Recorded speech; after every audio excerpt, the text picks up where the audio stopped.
Segment tonight, the head of the Black Chamber of Commerce, Harry Alford, was testifying before a Senate hearing about the economics of President Obama's clean energy policy, cap and trade, things like that. Mr. Alford is opposed to the climate bill, saying it would reduce earnings for the American worker. When Senator Barbara Boxer, who supports the bill, presented endorsements by other African-American groups, Mr. Alford took serious offense.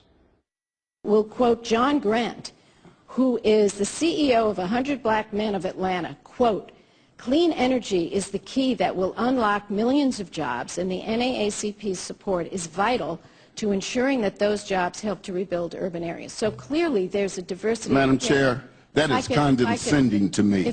I'm the National Black Chamber of Commerce, and you're trying to put up some other black group to compete against me. If this gentleman were here, he would be proud that he was being quoted. He should have been invited.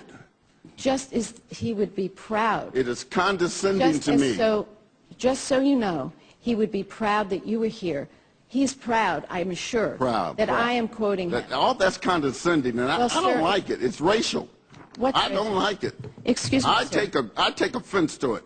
Okay. As an African American and a veteran of this country, I take offense to that. Offense at the fact that I would quote... You're quoting some other black man. Why don't you quote some other Asian or somebody? Well, you are being racial here. All right. Now, Senator Boxer would not appear, but joining us from Washington is Harry Alford. Before we get to the racial aspect of this, why do you object to the climate industry that President Obama wants to build and Senator Boxer supports? Why do you object to it?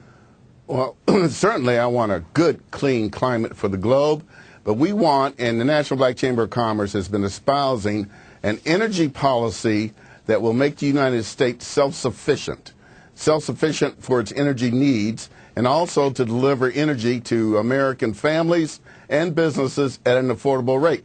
At the same time, help clean up the environment and keep our position economically in the world. All right, but they say cap and trade and all the green windmill stuff and all the stuff that they want to do will create more jobs, will help all Americans, including African Americans, and you seem to object to their point of view. Well, we got the Charles Rivers Associates group to do a study for us. They're a very reputable group, and it showed that in the end, if this cap and trade hustle were to be delivered to the American people, in the end, we would have 2.3 million less jobs than we do now. It does not make sense to have less jobs, higher cost of energy, and still the world is in the same predicament carbon so your position emission-wise. Kind of mirrors my position. It's interesting. Now, you're not an ideological group, the Chamber of Commerce, right? I mean, you're just a business group.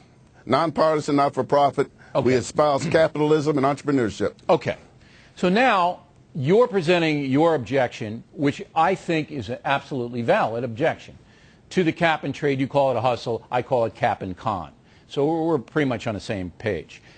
And Boxer, in order to debate you, puts up the NAACP, a liberal group, who thinks that cap and trade and the other green industries is just terrific. Now, you say that's a racial deal. Explain that further.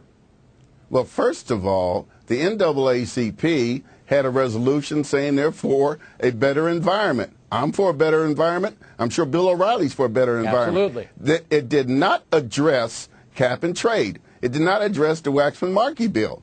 And her, with her usual embellishments, is trying to make this seem like it was something supporting the Waxman-Markey bill. It was not. But that's her a MO, general statement by the NAACP, but you seem to object to the fact that she was pointing out a black group was countermandering your black group. You didn't like that. It was pure race. It was like down there in Mississippi back in the bad old days when one black preacher would rise up against the big boss. He'd go find another black preacher to fight against that black preacher. You know, it was ugly. And she opened up a mud pit that I wasn't going to jump into. Well, you shocked her. You stunned her with that analysis, and she had no answer to it. She kept saying he'd be proud, I mean, it was almost comical. But you stunned her because I don't think, Mr. Alford, and maybe you see it differently, I don't think Ms. Boxer had any intent to bring racism into the debate. She just wanted to win the argument and said, well, look, I'll use the NAACP, I'll take it out of context to throw the guy off his game. I think that's what she was doing. Actually, Bill, I think it's her persona. I don't think she can help herself.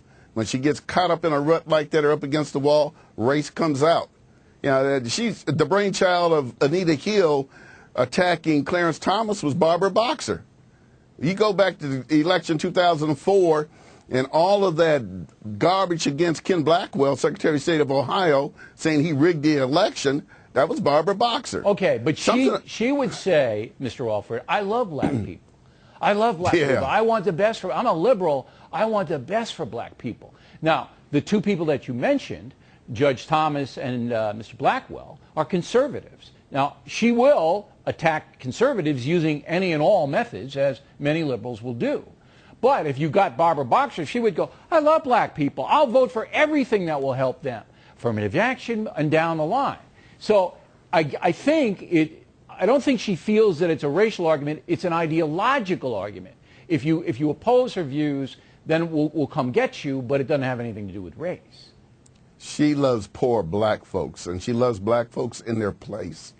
She does not love, you take Condoleezza Rice, who I would love my grandchildren to emulate, and the way she treated Condoleezza Rice during her confirmation hearings was just terrible. Again, a conservative woman, you know. I get what you're saying.